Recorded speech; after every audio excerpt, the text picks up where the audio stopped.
about this? The Rangers have gotten their catcher. They have gotten a couple of relief pitchers as well. And it's a busy Friday night in Rangerland as we welcome you to an emergency podcast of the DLLS Rangers podcast. John Radigan here, Jeff Wilson there. Kat, unbelievably, the Queen made that graphic with images of all three guys that the Rangers have gotten. And it's really amazing, Jeff, because they left, Chris Young and Ross Fenstermaker and everybody left the winter meetings a day and a half ago and said, we did a lot of work. We laid a lot of groundwork. And here we are, 36 hours later. And some of that groundwork has paid huge dividends. Danny Jansen, the catcher, coming from Milwaukee to Texas. Yeah, and we've talked about the free agent class. It's Real Muto. Yeah. And then it's guys. It's Caratini. It's Jansen. Jansen was a 2.8 WAR player last year with two teams. Okay, that's pretty good. That's real good. All right, and for the Rangers to get that guy, somebody who they've tried to get in the past at past deadlines, past off seasons, hadn't worked out. He hits for power. He throws well. He wears sweet glasses. I mean, there's a lot to like about Danny Jansen. He was a crowd favorite in Toronto, where he kind of broke through with his career, and he spent last year with the Rays, and then was traded to the Brewers, where he was pretty much a backup because they have the young kid there, Contreras. So,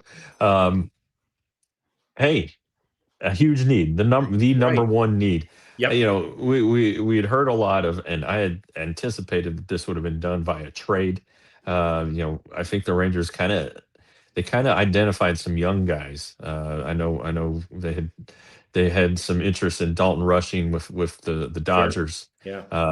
Yeah. The guy's pretty much blocked by Will Smith. Mm-hmm. So I'm sure the Dodgers were asking for quite a bit. Not sure how far down the road that got. Maybe it was just a situation like, the Red Sox calling on Corey Seager, and the Rangers were quickly turned away. Yeah, but I know that it got a little down the road. There was at least some talk. So I was thinking it might have gone that way, but it didn't, and that's fine. The Rangers got a guy who is going to be around for 2 years. It's a 2-year deal, pending a physical, all of that stuff. But $14.5 million too, which is, on the low side, which again, for a guy who hasn't been a starter the last couple of years, probably should be, but he'll split time with Kyle Higashioka, in addition to getting that catcher, filling that need, that huge need that the Rangers had. They also got a couple of relievers. They got Diaz, not Edwin. They got his brother, Alexis. But you know what? It's all in the family, right? Alexis Diaz, maybe he just hasn't yet lived up to what his brother can do. And then Jeff's favorite guy in the entire acquisition today, Tyler Alexander, he of South Lake Carroll, and, of course, TCU, Jeff. This is your guy, Alexander. Former second-round pick by the Tigers. He's probably of the mold of Hobie Milner. He doesn't throw with the same arm angle, but it's not a overpowering left-hander, but he attacks the strike zone. And the reason the Rangers had so much more success last year out of the bullpen than in 2024 was because the relievers were strike throwers first. They traded high-end velocity and back-end stuff, I guess, if you will, for guys who threw strikes. And it's hard to argue with the results. Yep. If the Rangers gave up an extra base hit or a home run, there usually weren't guys on base. And it's about limiting base runners. And then he's going to be. He didn't do well with the Brewers. He was the ERA was over 6 over his first 30 innings of the year, but then he went to the White Sox, and it was pretty good. It was a 4.16 ERA over 60 innings. Splits were about even, but I'm sure the Rangers see something in there that goes beyond the numbers that are available, even to us. They have their own set of metrics, things that they value. So hopefully we'll get word on that soon. He lives locally, from South Lake, as he said. Went to TCU, so good chance. And then Diaz is interesting because in 23 and 24, he saved 65 games for the Reds. It fell apart on him last year. This year, this past season was a disaster for him. Really, a negative WAR player, bounced around, was with the Dodgers for a little bit, so I guess he gets a ring. Finished up with the Braves, but then they optioned him, and so he declared free agency.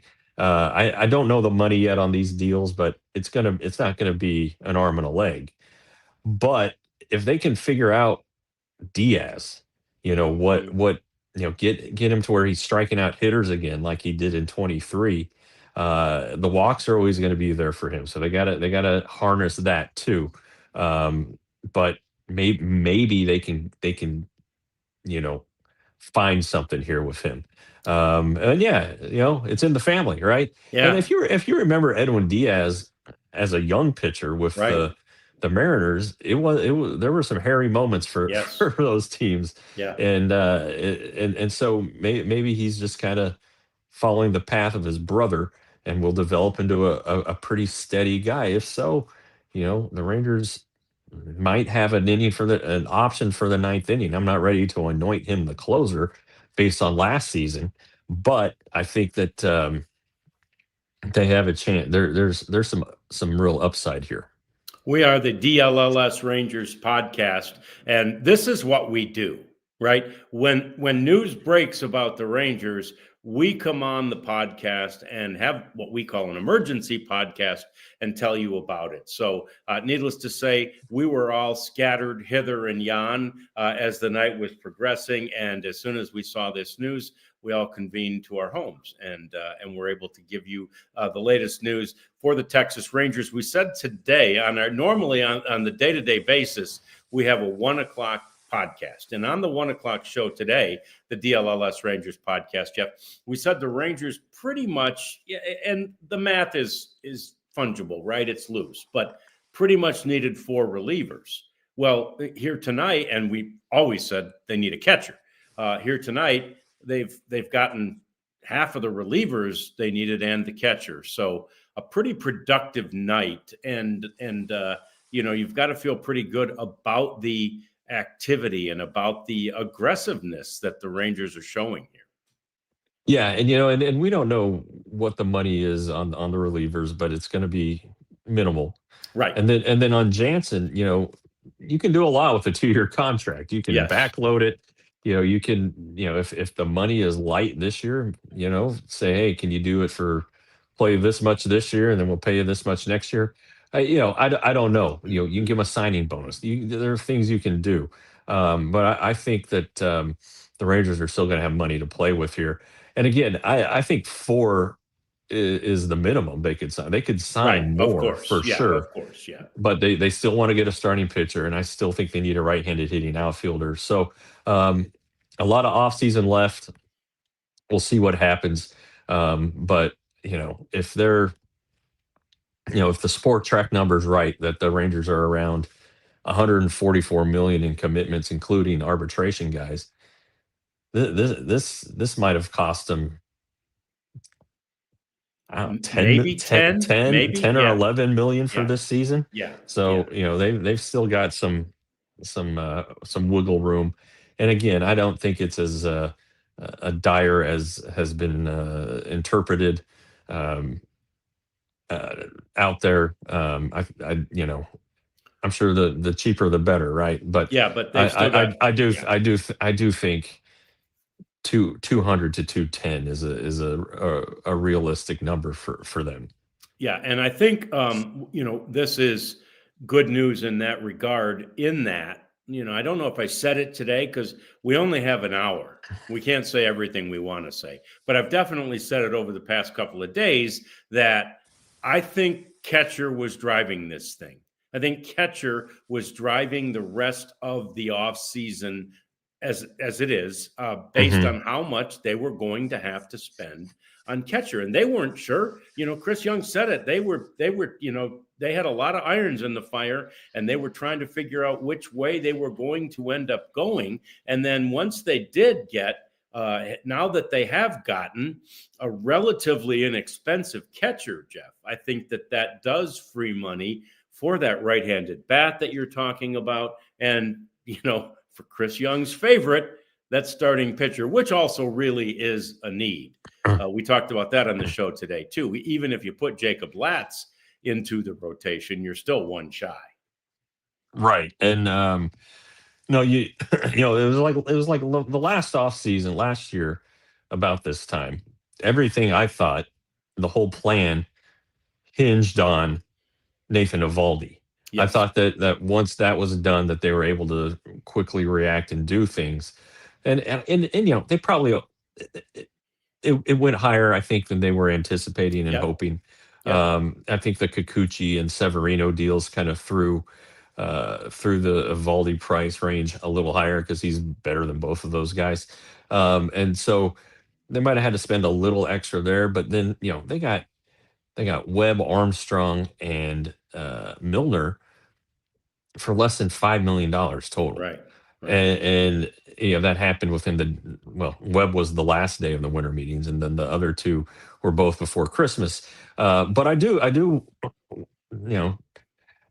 want to say, and our chatters get it.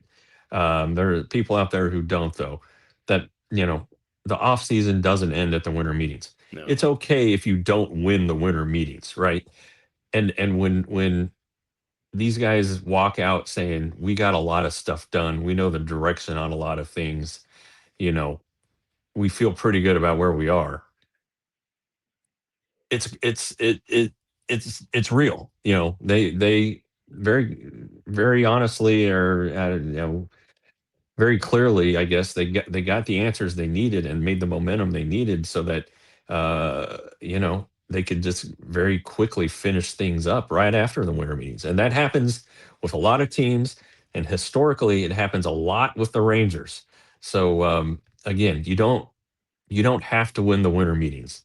The Rangers have won the winter meetings in the past and it didn't work out. The Angels won the winter meetings in 2012, are going into the 2012 season when they signed CJ Wilson and they signed Albert Pujols, and what good did that do them, right? So, the Rangers countered, basically coming to the agreement shortly before Christmas that they had won the bidding on Yu Darvish. And in 2010 offseason going into 11, they missed out on Cliff Lee. How did they counter that? The guy named Adrian Beltre. Yeah. So, they don't, it's okay.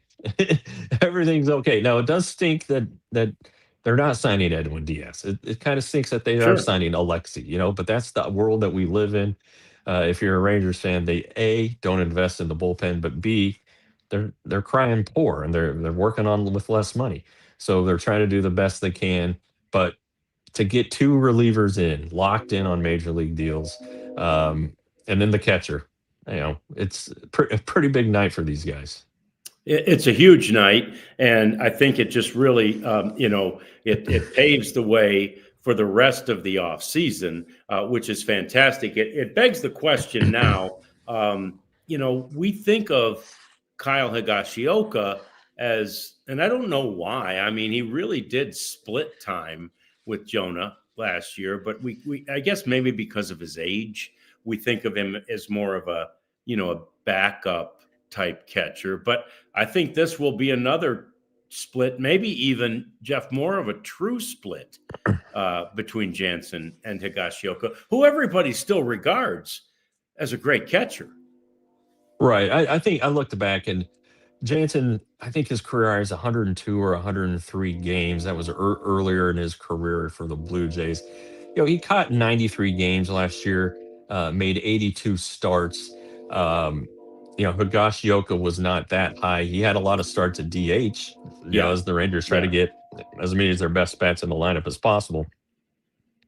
So that's a decent split. That's almost even, and as we were talking about either yesterday or today, let's not forget about, Willie MacGyver Yes. and whoever else they might bring in on a either a minor league contract, or maybe they do find a guy with options that they can bring back and forth. Catchers do get hurt.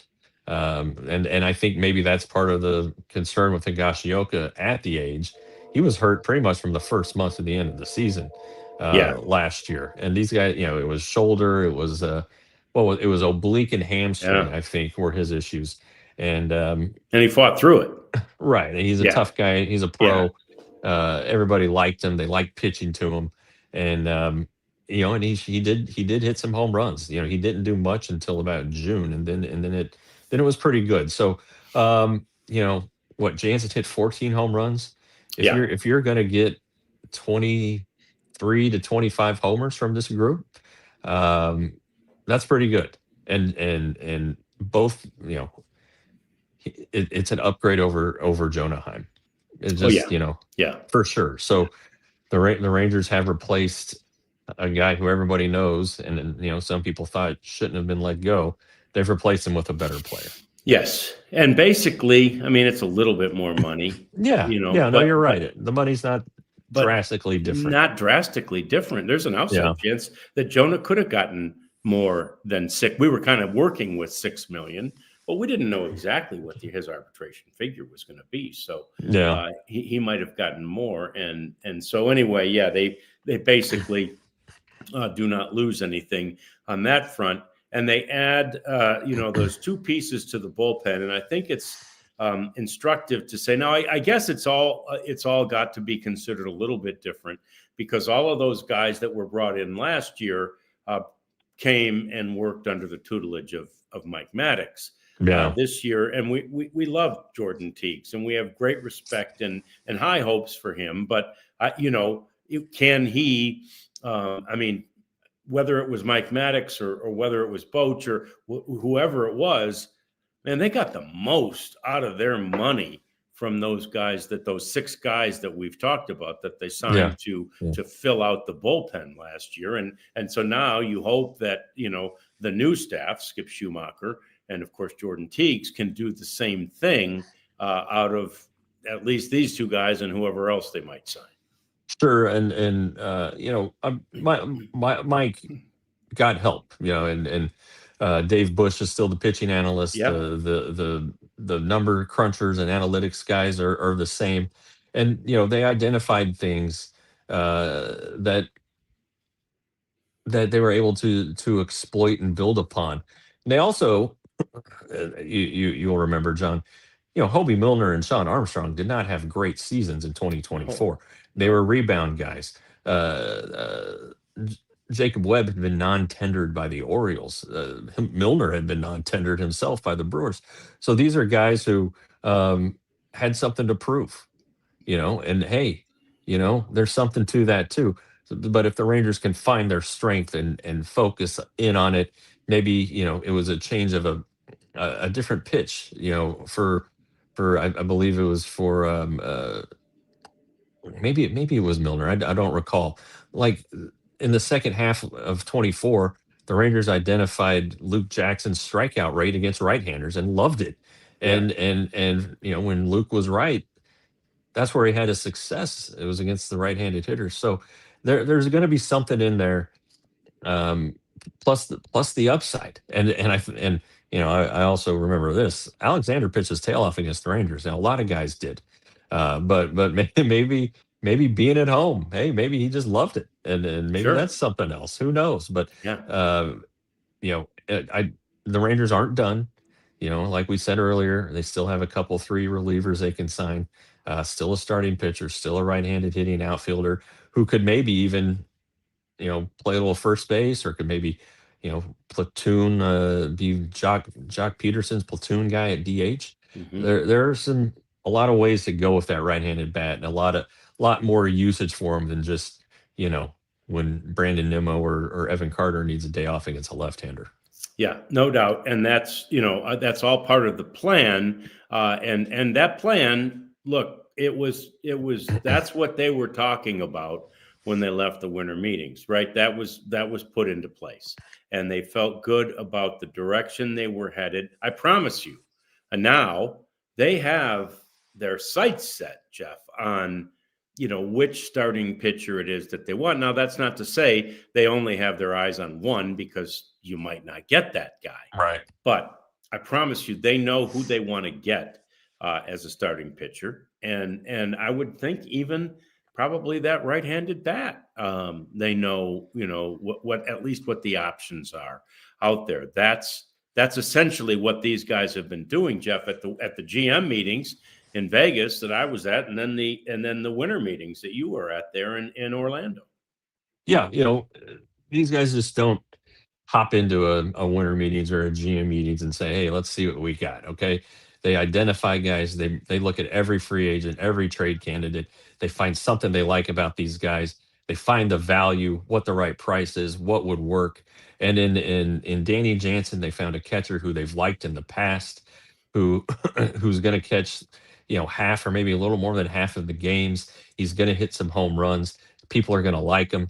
In Alexander, they have a guy who's going to be maybe you could call him Hobie Milner's replacement, a swing guy, a guy who could start games, but more than likely will be a bullpen guy, a bridge guy, if you will, maybe pitch the fifth or the sixth or the seventh to get into the back end guys. He's not going to hurt you. And then Alexis Diaz, just the upside. Only a few years ago, he was a pretty highly regarded closer, a young closer. He finished fifth in the AL Rookie of the Year, an NL Rookie of the Year in 2022, and then had 2 nice seasons. Walks too many guys, but the Rangers, I'm sure, feel like they have a guy for that, and they're going to figure it out. They're going to help him get to his strengths. And these are low risk, low cost deals. So if it doesn't work out, it doesn't work out. But they had needs. They addressed 3 of them tonight, and long way to go in this offseason. And but it looks like at least before Christmas here, the Rangers got some stuff done that really will allow them to maybe breathe a little bit, not take the foot off the gas, because if an opportunity arises, they're going to try to seize on it. But they can feel pretty good, I think, right now, knowing that they have some guys. They do, and they have, again, especially. I mean, look, the catching situation and the bullpen situation were absolute needs, right? They didn't have people to fill those roles. They're still not done in the bullpen, but they now have a catcher, right, to pair with Kyle Higashioka, and they're 2 pitchers closer to having a full bullpen. We were thinking that, again, not that they needed to sign 4, but that they needed 4 additional arms for the bullpen. They'll sign guys to minor league contracts with an invite to spring training. There'll be a lot more than just 4 guys brought to spring training. And that's what spring training is all about, Jeff, winning a job, right? Each one of those guys' job is going to be their mission is going to be to win a job and to make the opening day roster. Yeah, and I think that they're big believers in competition. Yep. Competition brings out the best in guys. There's no dilly-dallying, and when you have veteran guys in place, it makes the younger guys with options, makes them have to perform better. And if you want to be honest, maybe that's what helped spark Cole Winn this year. So there are some guys, like you said, who will sign minor league deals and may end up on the open day roster. But as things stand right now, there's still a little work to do, but they got a lot done tonight. Yep, big night, rapid fire night for the Texas Rangers, and it was just such a great, surprise, really, to have all of this happen in one night. Their catcher. They needed a catcher to pair with Kyle Higashioka. They get Danny Jansen, who spent the past year with a couple of different teams, most recently the Milwaukee Brewers. So they got their catcher, and then they got a couple of relief arms. Jeff's favorite, Tyler Alexander, a South Lake Carroll guy who went to TCU and was a first-round draft pick, a high pick of the Detroit Tigers, and Alexis Diaz, whose brother happens to be Edwin Diaz. So the Rangers have done a lot in one night, Did they do all of this at the winter meetings? I guess officially no. But you have to say these deals were done in Orlando. It was just a matter of crossing the T's and dotting the I's. That done? The Rangers got better tonight, Jeff. They did. And, we have a long way until spring training, a lot of offseason left. They still have, what, 2 spots open on the 40-man. They have some guys who could probably be DFA. So there's plenty of time and plenty of room to continue to get better. But to add these guys, guys who've been around, guys who maybe are motivated to do better based on what their most recent body of work, and just a guy in Jansen who the Rangers have wanted for a long time. So they're going to feel good about the trio. They should. But again, they're not going to rest. They still have work to get done, and hopefully it doesn't happen when I'm at dinner again. But if it does, it does. You know what? Yeah. We'll still be here for it. Did you have to leave half a meal on the plate there, or were you? No, we were pretty much finished, fortunately. But before I had gotten home, everything was done. So it was a pretty interesting night. Not unprecedented, things have happened like that before. No. But not 3 in one night in 20 minutes. That's for sure. No, that's for sure. And that's what we love about our opportunity here with DLLS is we were all just sort of talking offline about this. Should we do it? Let's do it. Everybody ready? Can we all do it? Is everybody available? Yep, let's do it. And we're glad that we could and that we can and that we did this for you to give you our thoughts and the update on exactly what the Texas Rangers have done tonight. So, fantastic night for the Rangers. And like I said, they're better. And I think the thing you mentioned, Jeff, that really struck me too was the competitiveness. Let's don't discount the competitiveness of players, right? If you had a bad year last year as a player, you can do better. And they don't make it to Major League Baseball without being some of the most competitive people on the planet. And so I like sort of lighting that competitive fire as the Rangers have just done. Yeah, and Chris Young as a pitcher many times had to win spots, especially early and later in his career. He was out there fighting for jobs, so he understands that when you're in that position, you can't fart around, and you don't have to look over your shoulder, but you also know that there are other guys out there trying to beat you for the same spot or trying to take your job away. So we'll see how this plays out. But we at least know 3 of the guys who are going to be in Philadelphia on opening day. All right. So if you're already on DLLS anyway, I've got a great suggestion for you. Head on over to our Mavs show. The Mavs won again. They beat the Nets tonight, and our DLLS Mavericks podcast, their post-game edition, is on right now over on DLLS Mavs. So just switch over there, check out all the guys there, and they win it 119-111. That was the final tonight for the Mavs. They've been playing a lot better, which I guess isn't surprising when you get Anthony Davis back into the lineup, but it's been fun to watch them. It's also been fun to do this, Jeff. Great job. Thank you. All right. Yeah. Thanks, John. Glad we were able to clear our schedules. Yep. Thanks to Kat too. Yeah. And thanks to Kat who had just gotten Enzo put to bed. So hopefully we haven't awakened him, and we appreciate each and every one of you too. Thanks for hanging out with us. We'll see you again Monday. We're there Monday through Friday next week at 1:00 on the DLLS Rangers podcast.